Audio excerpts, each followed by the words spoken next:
भारत और चीन की सेना के बीच पूर्वी लद्दाख में टकराव वाले सभी स्थानों से हटने पर परस्पर सहमति बन गई है। दोनों देशों के बीच यह सहमति सोमवार को हुई शीर्ष सैन्य अधिकारियों की बैठक में बनी। हालांकि चीन पर करीबी से नजर रखने वाले जानकारों का कहना है कि दोनों देशों के बीच तनाव में कमी तभी आएगी जब लद्दाख की पैंगोंग त्सो लेक पर पहले वाली यथास्थिति वापस लागू होती है।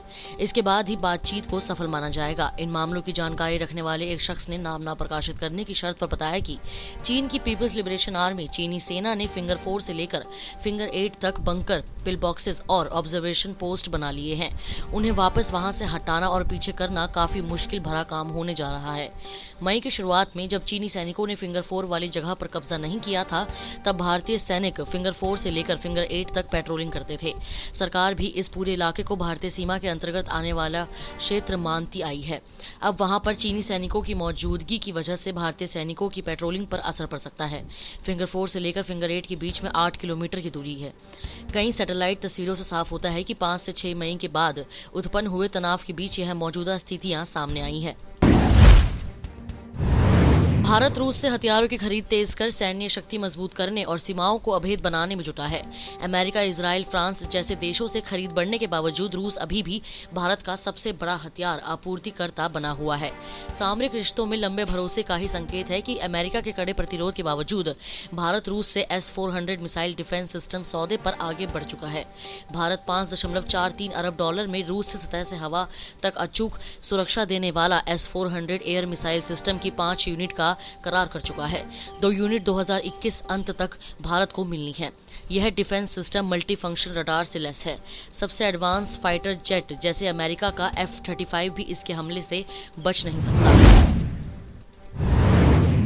गिलियड साइंस ने कहा कि वह जल्द ही कोविड-19 के उपचार के लिए इस्तेमाल किए जाने वाले अपने एंटीवायरल ड्रग रेमडेसिविर के इनहेल्ड वर्जन के लिए क्लिनिकल टेस्ट शुरू करेगा। अमेरिकी दवा निर्माता ने कहा कि परीक्षण अगस्त में शुरू होगा। गिलियड साइंस ने एक बयान में कहा कि रेमडेसिविर हमारी खोजी एंटीवायरल दवा वर्तमान में अस्पताल में बीमारी के शुरुआती चरणों में दैनिक रूप से रोगियों को दी जाती है। गिलियड साइंस ने कहा कि हम पहले ही इस बारे में बहुत कुछ जान चुके हैं कि अपेक्षाकृत कम समय में रेमडेसिविर कैसे काम करता है। रेमडेसिविर के उपयोग अब दुनिया भर के आपातकालीन मामलों में किया जा रहा है और फिर भी हमें कोविड-19 के खिलाफ मदद करने के लिए रेमडेसिविर की पूरी क्षमता की खोजना बाकी है। लगातार 18वें दिन भी डीजल की कीमतों में बढ़ोतरी हुई है। पेट्रोल की कीमतों में कोई बढ़ोतरी नहीं हुई है। अब राजधानी दिल्ली में 1 लीटर पेट्रोल की कीमत 79.76 रुपए हो गई है।